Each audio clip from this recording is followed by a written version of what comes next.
Hi, I'm your friend Claude, here with Cousin Adam. That's you. That's me. Sorry. And this is the debut episode of WAMCast. How did we get that name? I think right off the bat we should talk about that. Okay. WAM is a smashing together of our last names. I am Claude Willis. And I am Adam Marcy. So, Ma didn't quite have the same ring that Wham did. Did not, no. And technically we started out, I'm pretty sure the origin of that name started out talking about doing comic books, and we were very heavily into it at the time, and we even sort of wrote and drew our own for a short time. And you can't just throw on DC or Marvel and, obviously they weren't going to see it, but you want to be a little more creative and avoid legalities wherever you can. So Wham had the ring and the impact, I think. Yeah, and I think it kind of went along with, I always think of the old Adam West Batman series from the 60s, where when they were fighting, they would throw up a word on the screen. It'd be like pow or wham or smack or something like that. So I kind of thought that was, wham was like a throwback to the vintage, I guess that was the golden era. I'm not really sure, but yeah, like a vintage comic or something like that. The wham. It sounded comic booky, if you will. So super alliterative. Yes. But it's actually great, or kind of funny in a way, because not too long ago I was going through some stuff from back in that time period, and I actually found one of the ones that I had started, and it was a Batman comic book, very much based on the 60s style, and it had the big Wham logo on the cover and everything. So seems to make sense to try to honor that now. Yeah. I don't know, I guess we should let everybody know what led us to this narcissistic endeavor. Narcissism. What was that old wrestler that was that Lex Luger, who was like, that was his nickname or something? Yeah, Lex Luger, narcissist? the narcissist, yeah.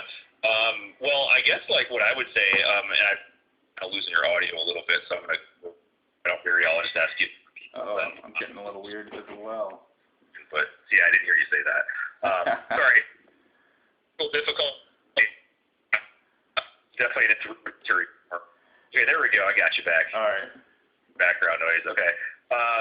I'm sorry. We were talking about how we got started. I think what I would like to say about that is, we were talking just about how we got the name Wham and, our mutual interests. And, he did introduce me as Cousin Adam, and, we are, we've been cousins our whole life, most of our life, actually. And, as family members, you're forced to like each other sometimes and see each other. But I think one of the things that solidified us as friends and having a lifelong friendship was our mutual interest in a lot of things. And one of those, I think we had a mutual liking for Star Wars. And when I say Star Wars, I mean the original 3-movie trilogy Star Wars. Absolutely. And I would say, obviously, like comic books, we were really big readers of the Wizard magazine and comic books. And, I think we realized that we liked a lot of the same things. So we've always tried to be creative. And, like you mentioned before with the comic books, we would draw and write our own to some varying degree of success, as in, did it look good, or did we rip up the pages because we kept erasing and it looked stupid or whatever.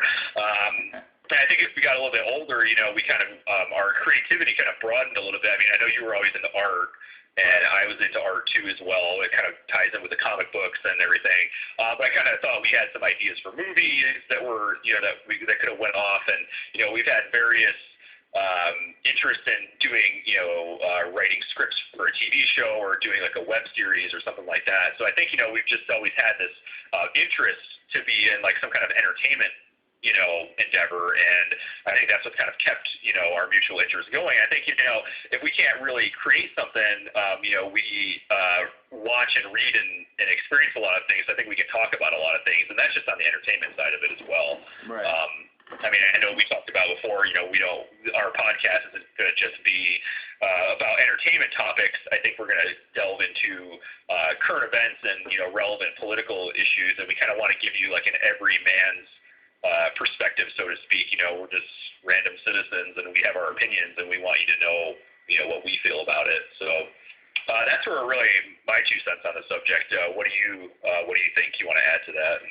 Well, I think it's kind of the culmination of, well, like you sort of outlined, a lifelong quest for self-expression, really. And at the end of the day, but ours certainly has taken several different forms. Yeah, we've written, or at least dabbled in writing all kinds of projects, long and short. I think I've at least made the joke once before about how we were should have been the original Seth Rogen and Evan Goldberg. Yeah. Because they're basically the exact same age as us, wrote their first script the exact same time we started writing, and they followed it to fruition, and we did not. Yeah. Yep. So I don't know. Yeah. Maybe this is a way to let whatever ideas we have sort of come out as they happen instead of trying to shoehorn them into something else. I don't know. Yeah. Yeah, they're rich and famous, and we're sitting here with skull caps on, and, we're just talking about we haven't shaved in a month, and, hey, that's it right there. So I'm using the glow of a rusty barrel with fire in it to illuminate my face on this internet device that I took off of a little kid walking down the street because I'm poor. Right. And this isn't even my apartment. I'm just actually squatting because I know this family's like on vacation for a week or something. That's why I keep looking around because I'm like, whoa, they're going to come back. So you think you'll be down the street in another person's house next week? Yeah. Well, I just got to make sure the power's turned on because I got to plug in my phone because, God knows we need our phones charged because that's a little bit of social commentary there for you as well. I'm recording this on Skype on my iPhone, so I can't really talk too much shit here. But I did mention I'm going to download the Skype on the Kindle because it's going to alleviate these carpal tunnel-like syndromes I got here holding my phone up. So right. Well, this is your show, sir, so shit talk away. Yeah, shit talking. This is our show, and I can say my opinion if I want to. It might not be right, but I will tell you like it is. So yeah, I think you're, along the, current events, political issues side of things. There's definitely, at this point right now, right now as I sit here today, I kind of feel like, we're just in like a shitstorm of political controversy and social change, I think. And I know we're definitely going to have our pickings if we want to talk about some kind of social issue too, because God knows there's tons of stuff going on right now. As we record this today, I think the big thing was, we are actually establishing ties with Cuba, which is kind of a big moment in our history and stuff like that. And you can just, and of course, the tragedies of the Ferguson, Michael Brown killing, and there was Eric Garner is the other guy from Staten Island. Right. Going on right now, and this is just like prime pickings for us to talk about it. Like, how do we feel about the situation? I know even when it comes to abusive of power, when it comes to the police, nothing quite as tragic has happened up in my neck of the woods, but it's kind of weird because just a few weeks before that, some sheriff up here got caught slapping a guy in the face because he wouldn't let him search his car or something like that. Really? And, yeah, it's kind of crazy, and it was like swift action was taken on that. The cop was suspended and everything, but someone was filming it in the car, and he had no probable cause to search the car, and then when the guy said no, he slapped him in the face, and it was like, who you're messing with or something like that. Okay. Don't quote me on that, people that live up here and might be listening to this, but yeah. I think even like these widespread, these topics of protests and things that are going around the country, even little things like that are happening where we live. Where you live right now, Cortland, come on, talk about corrupt police force. We could probably talk about that for hours and hours about the ridiculousness of the city police department and, whoever's there. It's making me mad already. My blood pressure is going up like 5 points. So, but yeah, that's kind of, I think we're in prime position here to talk about a lot of this stuff. There's a lot of stuff going on. Well, we're just the eyes and ears, but I think definitely we're in an era when, if not globally, certainly nationally, we're entering a point of no return in the sense that consequences are starting to happen, whatever form they're taking. I mean, it's just kind of a volatile natural reaction, and so you're seeing these little pockets of craziness erupt all over. Yeah. But you're definitely seeing them more frequently, as far as I'm concerned.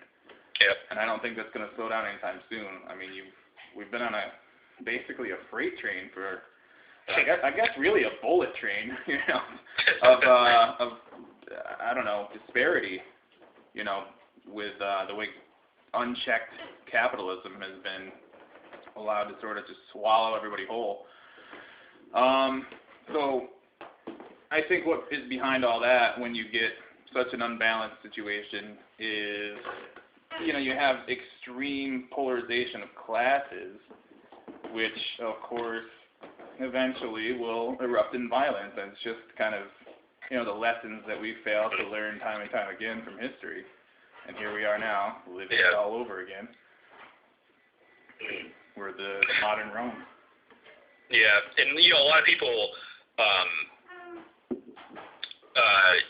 comment on, these people that, they're upset with something and they riot, and, we don't agree with that and we don't stand by that. Is something going on there? No, we're good. Just trying to keep the noise to a minimum. No. Oh, yeah, shut up, whoever's doing that. Mic you down. Yeah, these headphones suck. Okay.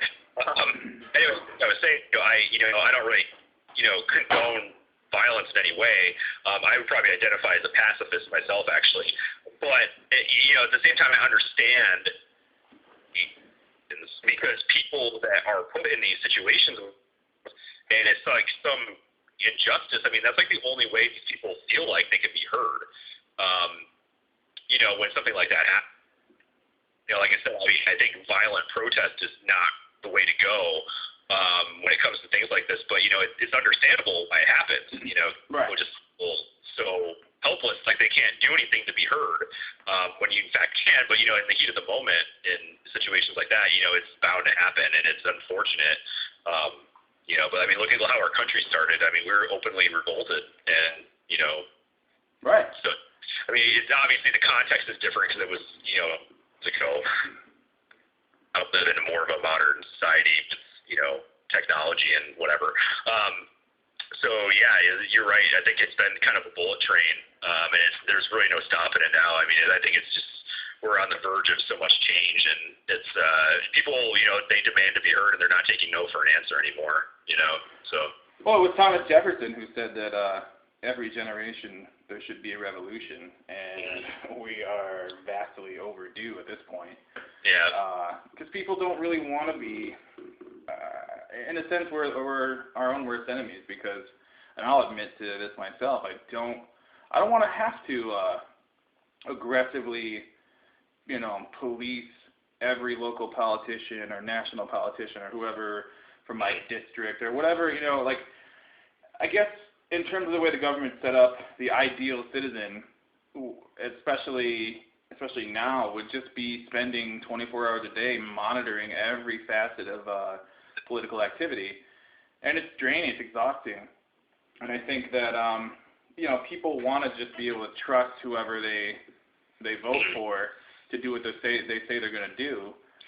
But obviously there was a back door in the setup of the system from the beginning, which allowed pretty much money to slowly buy off these politicians to get them to ignore whatever they're promising to do in exchange for repaying what these I don't know, corporate donors or whoever finance them, whatever they want them to do. And it's evolved into what we have today is essentially legalized bribery, Yep. But only if you're part of that elite class. See, if any of us peons down here tried that, they swallow us up, cart us off to privately run prisons, and make money off us again. Yeah.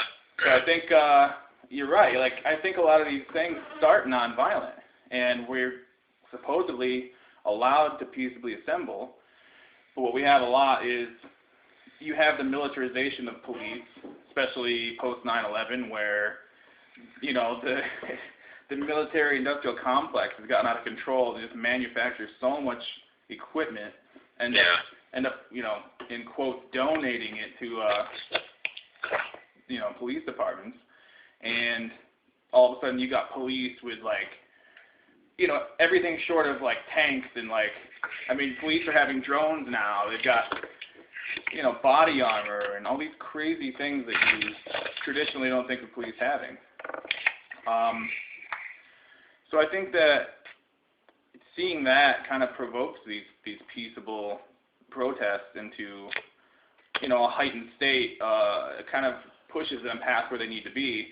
And then you also have what are called agent provocateurs, which are police or government agents or whoever they're working for, disguised as the everyman, a protester, and then they're paid to go in there and stir shit up and cause people to start looting or rioting just so they have a justification to come in and crack skulls. And it's, they're getting us from both ends. Yeah, I actually read something about that on Addicting Info. They actually caught one of those people, like you said, that was undercover supposedly and trying to incite more violence in Ferguson after the announcement there. And that's just absolutely, in my mind, how is that right? I mean, that's completely ridiculous. I mean, to get down to it, we have all this crap, tear gas and rubber bullets, and they're just sitting in this locker. We got to use these someday, dudes. Let's send some guy in there and just start saying a bunch of crap, and then hopefully these people will start breaking windows and we can, beat them down, Right. Give me a break. Yeah. It's just, that's been going on for, probably, honestly, since there were police, it's probably been going on since even before then. But it's certainly been, at least documented, as far back as the 60s when the original Vietnam protests were going on. And even some of that stuff, it's almost like that era is sort of coming back again. Yeah. Because as bad as some of the police nonsense has been lately in the last several years, I think it's still, and I'm not using what I'm about to say as a justification for that in any way, but we're still at least, it's not quite to the point of another Kent State where the National Guard just walks in and starts shooting college kids, actually killing them. But in the same hand, it doesn't seem very far off either. It's almost like they've been given instructions to kind of stop it at all costs in a way. Yeah.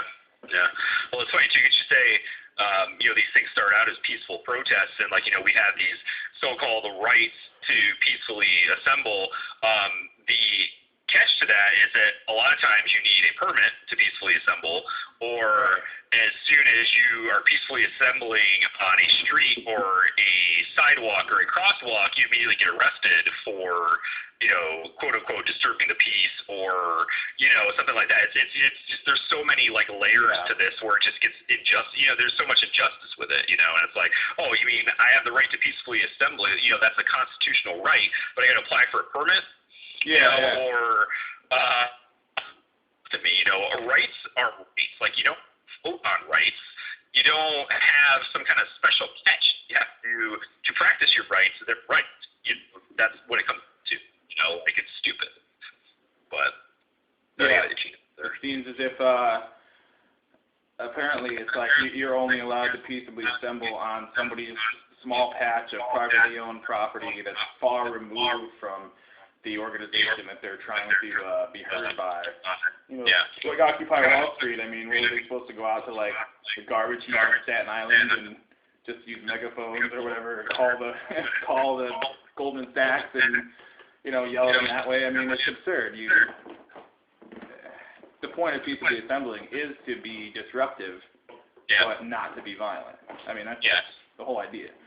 Yeah, and that goes along with, if you look at our civil rights era of the '60s with Martin Luther King Jr., you had the boycott of the buses. You had the Woolworth counter sit-ins where they wouldn't get up from the counter. They were trying to forcibly, segregate or not, I'm sorry, not forcibly segregate, forcibly desegregate. Right. You know, that's the kind of stuff that, you know, yeah, you get arrested for that, and great. You know, I mean, look, I mean, see, and that's the thing, like, that people don't realize is those things were effective. And look what happened, you know, after, I mean, you see, like, those images of those people getting hosed down, you know, by, you know, the firefighters and stuff, and, like, you know what, those protests and things, they worked. I mean, they marched out of Washington, it worked. Like, you can do these things, and they will work.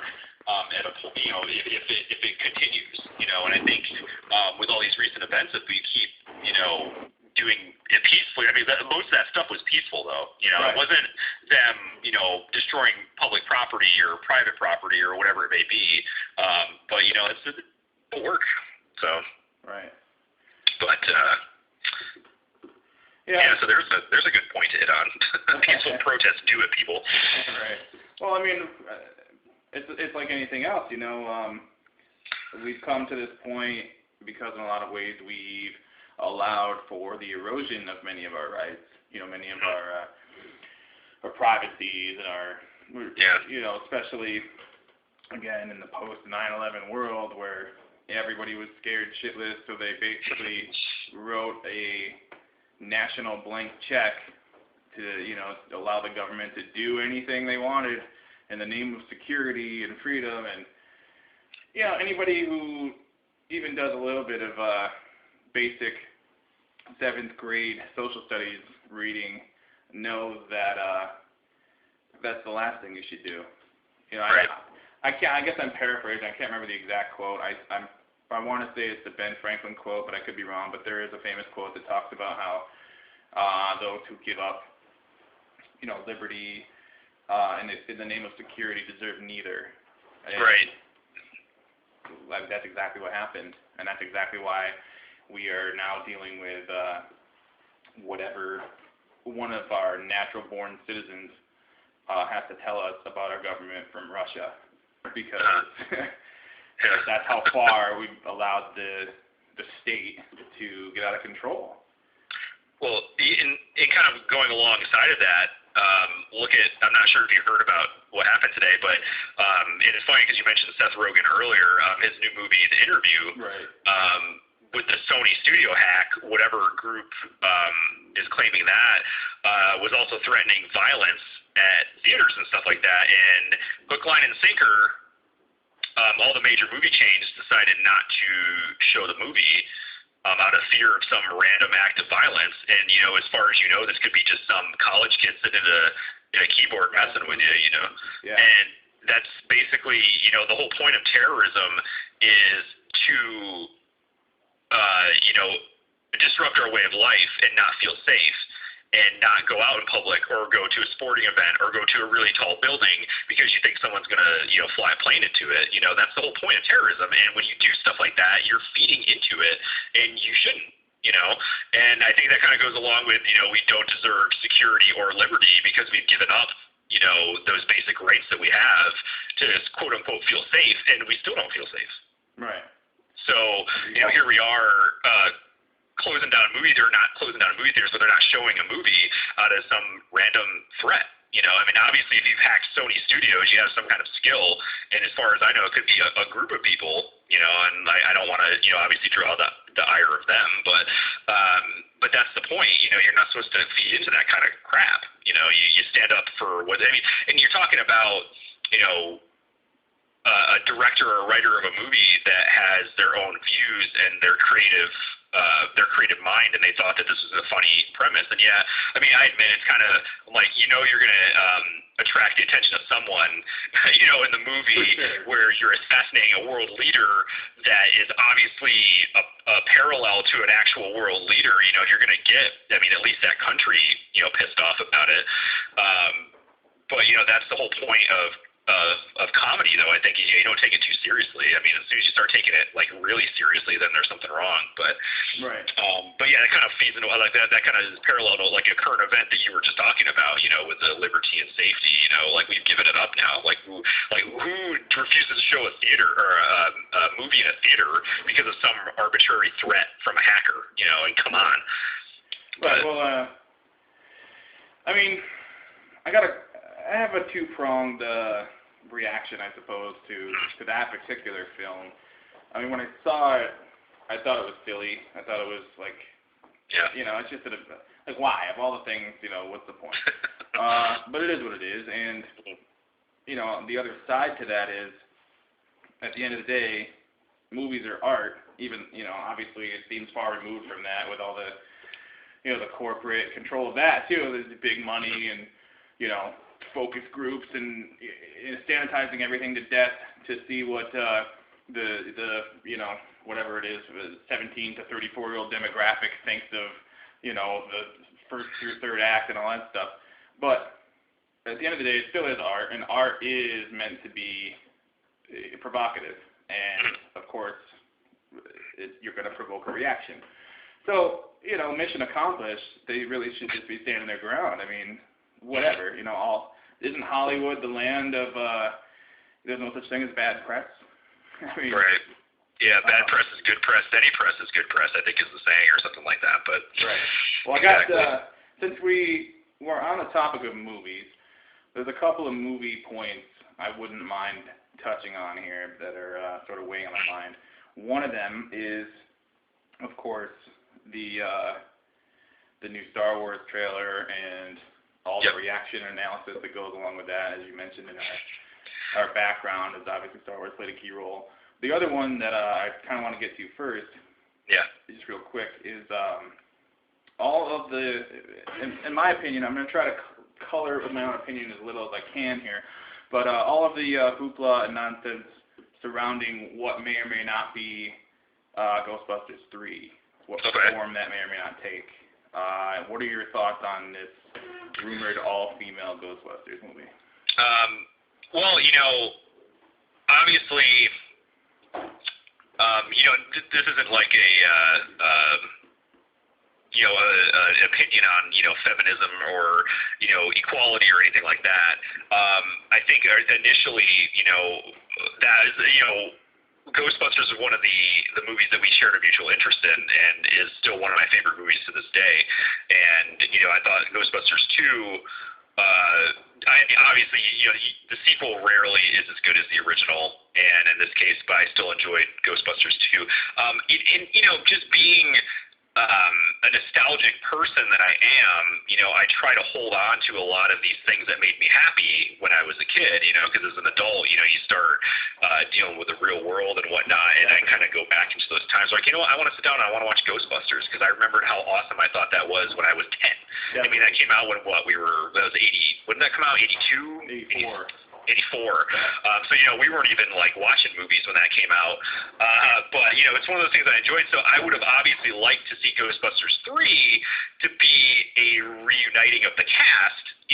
Tragically, Harold Ramis died, and, we'll never be able to see the original 4 Ghostbusters together. Now, as far as my opinion of them being all women, what I like about it is that, it's not like the constant, I mean, are they going to well, my first question before I answer that, I guess, is is this like a reboot type movie, or is this just like another sequel where they know the original Ghostbusters and they were trained by them, or what? Do you know any kind of details about it besides that? I've heard both scenarios. I think I'm pretty sure the only official pieces of news that have come out that are set in stone is that they got Paul Feig, who created Freaks and Geeks, and he was in the movie Heavyweights back in the day, Guilty Pleasure. They got him to direct it, and I think he's the one that came up with this all-female cast idea. I read that Bill Murray has given his blessing to that idea, which irritates me to no end. But at the same time, I gotta wonder if this is a man who's been badgered about Ghostbusters 3, for 25 years now, and I gotta imagine that at this point he's just worn down to just saying, oh yeah, sounds great, stop fucking asking me about it. Right. I couldn't blame him, but I've heard both. I believe that it would have. I think I read that it would have elements sort of that callbacks to the original 2 movies, but still sort of start everything kind of fresh and not really tie in too much. Okay. Well, if it's a straight up reboot, that pisses me off because I'm just kind of sick of the constant like jamming down our throats of rebooted movies. Like we had to do Judge Dredd again, we had to do RoboCop again, we had to do Total Recall again. We rebooted Spider-Man 5 years after the last freaking movie was out. Like I think the original Spider-Man sucks. I'm sorry. I think Sam Raimi screwed it up royally, okay? But still, it's annoying, you know. And I mean, there's other, like they did Red Dawn again, you know, and it's like they rebooted Star Trek. Like, how do you, like, give me a freaking break, okay? Like, I could see if you were gonna do Star Trek, like maybe do movies based on, you know, them as younger people, which is like obviously what they did because the cast is younger than you know Shatner and all them, and that would make sense. Like do more origin stories, but not like, oh wait, actually here's Spock, and old Spock meets young Spock, and guess what? This is an alternate reality now, and blah blah blah. Like shut up. Like I don't want to hear it. So if it's a reboot of Ghostbusters, I'm going to be mad about it. If it's like a little bit of reimagining it, maybe rebooting it to start another series, and maybe you know, if like Dan Aykroyd shows up and as Ray and is like, okay, we're really old now, girls, can you take over the business for us? And they do a new line. I think I would like that better than if it was just like a reboot. But I mean, at the same time, if you film a Ghostbusters movie, you know, in modern times like right now, I mean, I guess you could play it off that, you know, you wouldn't even have to bring him back in the movie. And I think you're right about Bill Murray. I think he's just like, he gave it his blessing because he's sick of talking about it and he doesn't want to talk about it anymore. But I think if it's a reboot completely, then I'm going to be a little bit mad about it. But I think if it's like, you know, like I said, if it's kind of like a passing of the torch type movie, I think I would like that better, just because I'm sick of reboots and, you know, basically being force-fed a rebooted movie every month. That kind of annoys me. I think personally... Oh, sorry. No, go ahead. I think personally, I got to come down on the side of, a pure reboot scenario is certainly the most irritating for, you know, anybody who's a real fan of, you know, the original films. Yeah.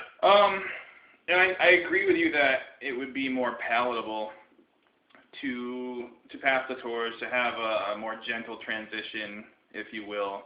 But to me, that still kind of leaves the door open for just wild artistic license with something that is already established and that is already internationally loved for 30 years. So I think I have to ultimately come down on the side of leave it the fuck alone, you know? Yeah. Like, I thought, you know, honestly, if you want to do new content, let's have, you know, it doesn't have to always be another movie. Maybe they do like, you know, Netflix only shorts or something, or internet shorts for Funny or Die, or something along those lines, or they do a series of stuff. And test the waters that way. Maybe if they figure it out well enough through that medium, down the road a movie could be made. Obviously, none of these guys are getting any younger, but at the same time, it's just too much tinkering with something. I think that it's just too legendary at this point. Yeah.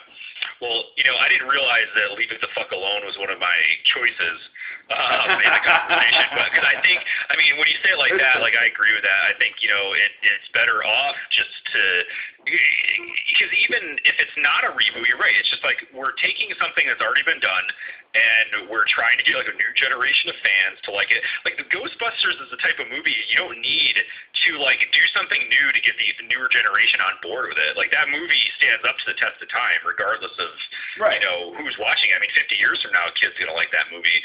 And it's actually funny because you were talking about other mediums.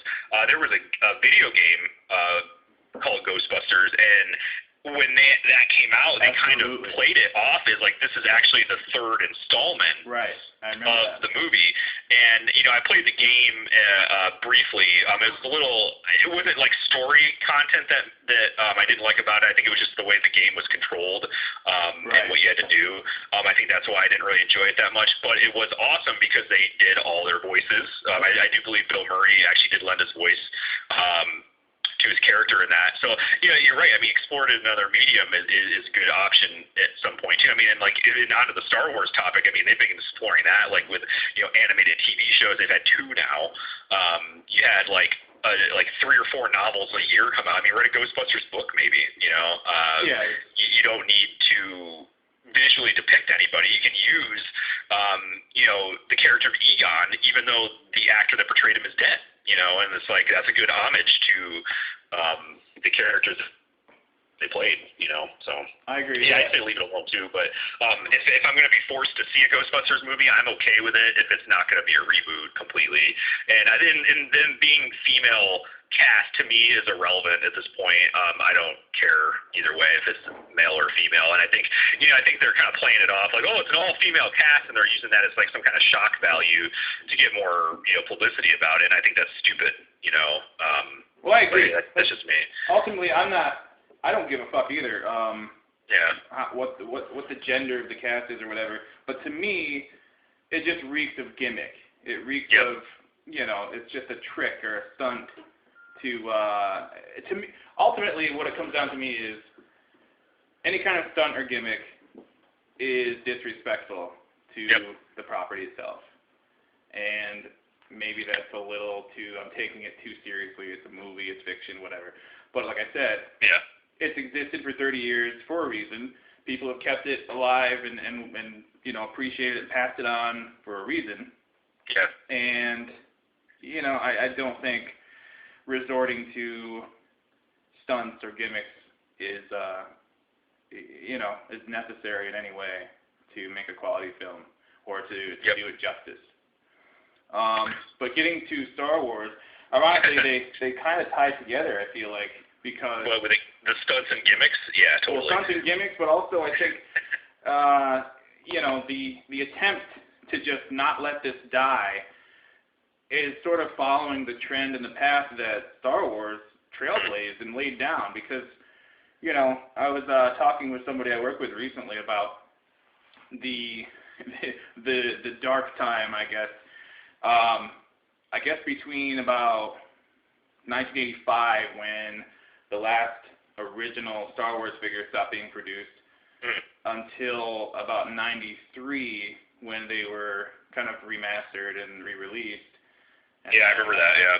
Then they started up, once those kind of succeeded, they started up the cash train again in 95, starting the toys, and ever since then, we're on the edge of 20 years straight right now of Star Wars figures being produced. And, we live in a time when there's no such thing as a period of dormancy anymore. There's no such thing as, like, not being able to walk into a store and not buy something with Darth Vader's face on it. And you know what? I'll take those quiet times where, it allows you to appreciate something. You missed it. You want to seek it out. Now it's just 24/7 shoved down our throats. And I think that all movies are trying to follow in that mold. And, frankly, I'm exhausted. No. Well, let me add that, so anybody who's listening knows how much I love Star Wars. Star Wars is definitely one of the things I love most in life. And when I say that, I don't mean like I love it more than my wife or my kids or my family. Some people do. I mean, I did at one point when I just hated everybody. But Star Wars is one of the things I love most in life. And I'm talking about anything that like the original movies, and I mean there were a few things here and there that weren't the original movies that I liked. So I just want to put that out there first. And I'll actually kind of one-up you with that dormancy thing. After Return of the Jedi came out, which was 83, there wasn't really a market for anything new for Star Wars, like you were saying. It was kind of like a dark time. In 1991, an author named Timothy Zahn wrote the first authorized novel based on the Star Wars properties, which started this ridiculous output of expanded universe, they call it, with all these books and stuff. And I'm not saying that Timothy Zahn is a bad writer, because he's not. He's a good writer. I think the Star Wars books were not even close to the quality they should have been. Agreed. And we can get into that in more detail at a later time. But, I mean, I think that kicked off the expanded universe kick. And then all of a sudden, it wasn't just new books. It was like you had the vehicle guides, you had the character guides, and yes, the nerd that I was had stuff like that. So I knew what the authorized backstories were to these stories that I love so much. And, you know, all that led up to the prequel trilogy. And the way I look at it now as a fan of Star Wars, like, yeah, I'm exhausted too because I can't find anything really that lives up to the original thing. I think we have to admit as a people that nothing is ever going to live up to the original trilogy. However, I think from my, like, deep down inside of me, I almost demand this new trilogy because the prequel trilogy cannot be the last movies that were made about Star Wars. Like, they were just terrible. Right. I mean, I like some things about them, but as a whole, they were terrible. And we could use another podcast to go into things like that, to be specific. But, so yeah, what were we originally talking about? You're saying you were sick of it and you're exhausted. So, you know, I'm feeling that same way too. And along with what you're talking about with the gimmicks, it's just like, it seems like every person that touches it has to do something to make it their own. And it turns out to be stupid. And watching the trailer, the first thing I thought of was that stupid droid that's rolling around in a ball. Exactly. You know, he's cute and everything, great. You know, these movies should be enjoyed by the entire family, so fine. But, you know, it's just another thing like, oh, we've never seen a droid like that. So that's some, you know, brainchild of, you know, J.J. Abrams, or he's working off some concept art of Ralph McQuarrie, the original conceptual artist of the original trilogy. So maybe that was something that was tooled around before, but, you know, we've never seen it. And we see something like that, I'm like, whatever. Like, that's just, okay, it's cute, but it's stupid. And along with that scene with the Sith person is in the woods, and he pulls out the lightsaber, and it's got that weird crossguard on it and stuff. Yeah, it's just another one of those gimmicky lightsaber tricks like they use. And it's kind of funny, though, because you say about gimmicks and how it insults the original thing. George Lucas did all those gimmicks in the prequel trilogy, so he basically was, like, insulting his own work, and, like, he didn't even know what he was doing almost, you know? He is the worst offender, absolutely. He is. Yep. He is perhaps the ultimate narcissist in a way. Yeah. You know, he's somebody that he has to be right. He has to have the last word, it seems. And I've never had a conversation with the man. I've never seen an interview where he sits down and proclaims any of this. But what I look at from him is his behavior through his work. Yeah. And clearly, the fact that he needed to go in and tamper with movies that were already universally, pun intended, loved, to such a degree, you know, sure, I'm on board with maybe wanting to, like, do a couple of touch-ups, make things a little more smooth or whatever. He had some technical malfunctions on the set back in the day, and obviously, you know, technology's come a long way and whatever. But, you know, it's a slippery slope, and clearly there's nobody there to police him to say, you know, all right, George, maybe this is our line. Maybe you don't want to cross this because then it's like a stack of dominoes falling down. And ultimately, that's what it was. I think he used the special edition trilogies, or trilogy releases, to sort of play around, almost like a digital sandbox or something, to kind of test what he was going to do with the prequel trilogies. Yeah. And what he ended up doing was, using just about any gimmick that would be able to be conceived, and some that are beyond conception. And it graduated to the point where he was so obsessed with technology that he didn't even shoot episode 2 and 3 on film. He shot them digitally. And as far as what I've read, there's no greater justification for doing that than simply because he could and he wanted to be first. And basically what that does is, because film is still to this day the highest resolution visual recording medium that we have. That's why you can go back to The Wizard of Oz, for example, from 1939 and upscale it to Blu-ray and beyond. It's going to look great in 4K. It's going to look great in 8K, whatever they come out with next.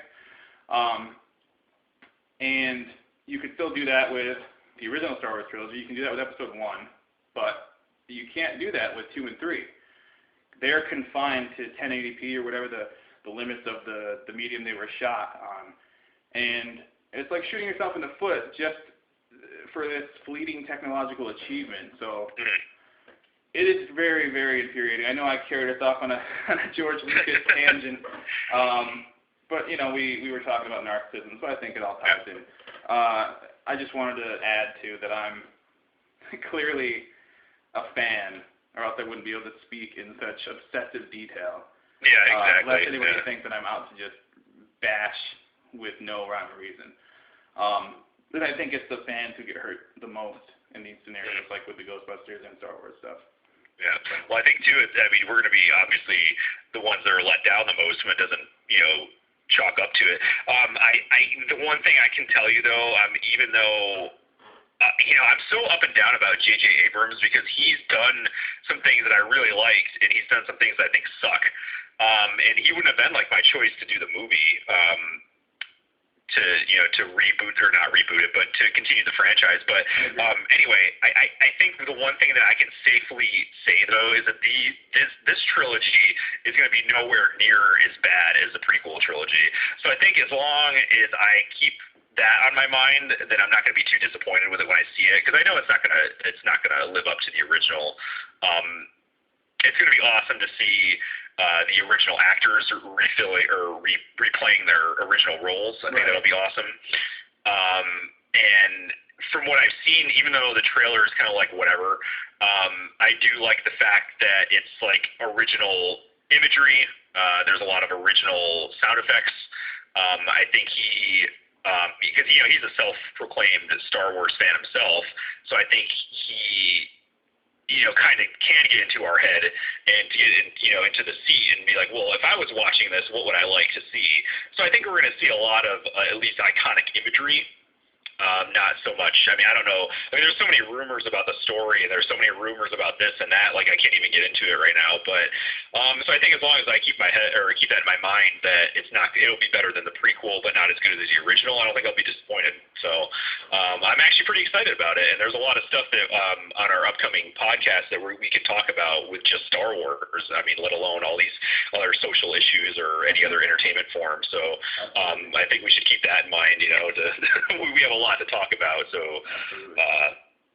so anything else you want my opinion on about that? Because I've been thinking about it a lot and writing it down. And I agree with you. I think it's best, I think it's easy to because the prequels are our most recent Star Wars film experience, and there was such a legendary backlash associated with them for great reason, well deserved.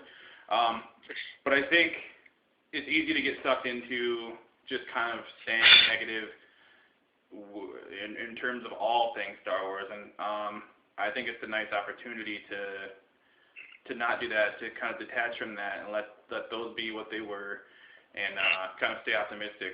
I can't say that they're definitely going to be awesome. You never know.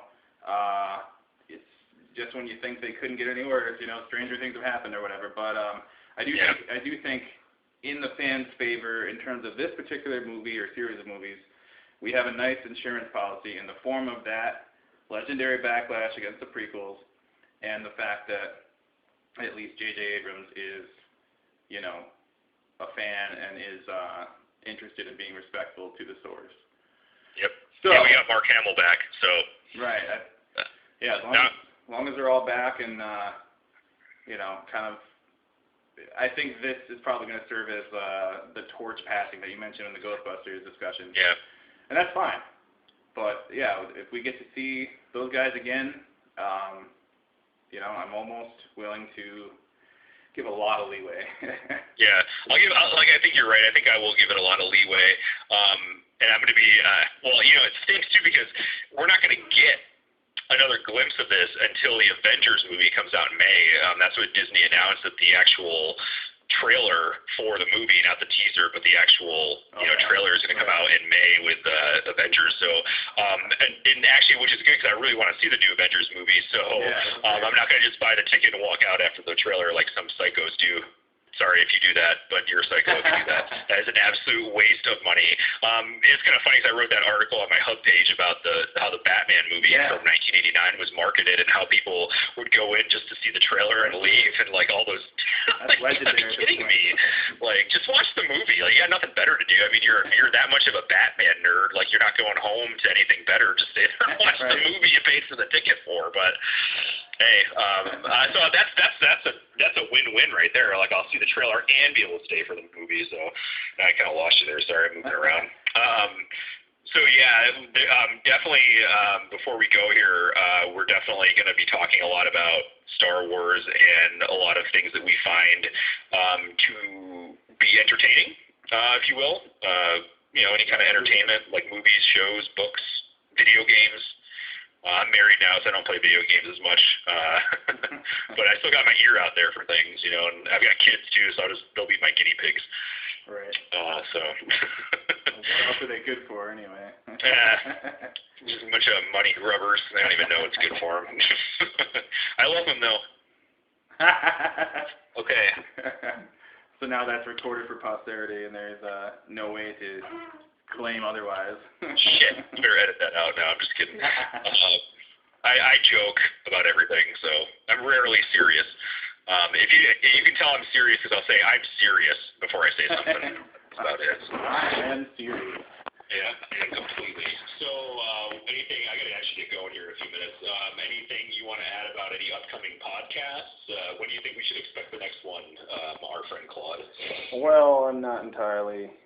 I don't know. We're kind of getting our feet wet here. So, I mean, ideally, at least weekly.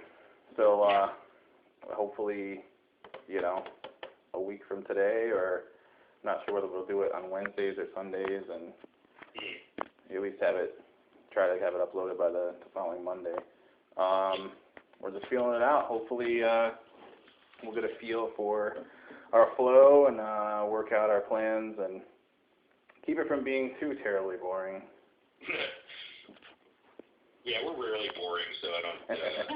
We'll talk about something somebody likes at one point. I mean, you see all these like political rants and stuff on TV, so I mean, we don't want to get into that. I think we should just kind of keep it to something that's relevant, and share our opinion about it and how we feel about it. And I think I can keep it interesting. We're pretty interesting fellas. So. Yeah, I'm too schizophrenic or whatever the term is to devote any huge chunk of time to any one topic anymore. Anyway, I'm kind of all over the map, and that's what happens when you throw shit at the wall. There's a little piece of corn in there for everybody. That's gross. Maybe we'll call this the throwing shit podcast. You got a kernel in my shit.